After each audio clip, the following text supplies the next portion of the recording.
జ్యోత్స్న ఆలోచిస్తూ ఉంటుంది. చాలా టెన్షన్ పడుతూ ఆలోచిస్తూ ఉంటుంది. డాక్టర్ వచ్చి మీ కోడల్ని కాపాడే శక్తి మీ మనవరాలికి మాత్రమే ఉంది అని చెప్పిన మాటలు, ఇంకా దీప కనీసం కన్న ప్రేమ కాకపోయినా పెంచిన ప్రేమైనా ఉంటే నువ్వు తన కోసం ఇలా మాట్లాడవు అని కోపంగా మాట్లాడిన మాటల్ని గుర్తు చేసుకుంటూ ఒక్కసారిగా తలని పట్టుకొని గట్టిగా అరుస్తూ ఉంటుంది.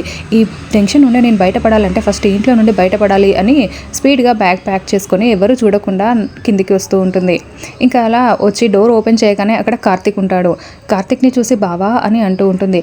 ఏంటి పెద్ద మేడం గారు ఎక్కడికి వెళ్తున్నారు అని కార్తీక్ అంటూ ఉంటే అప్పుడే ఇంట్లో వాళ్ళందరూ కూడా కిందికి వచ్చి జ్యోత్స్న లగేజ్ బ్యాగ్ పట్టుకొని ఉండడం చూసి చాలా షాకింగ్గా చూస్తూ ఉంటారు.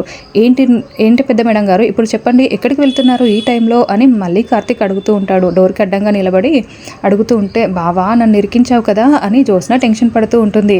అసలు మీ అమ్మ పరిస్థితి అలా ఉంటే నువ్వు ఇంట్లో నుండి వెళ్ళిపోవాలని చూస్తున్నావా, పారిపోవాలని చూస్తున్నావా, అసలు నువ్వు కన్న కూతురువేనా అని శివనారాయణ అడుగుతూ ఉంటాడు. ఇంకా దాంతో జ్యోత్స్న చాలా సీరియస్గా టెన్షన్ పడుతూ చూస్తూ ఉంటుంది.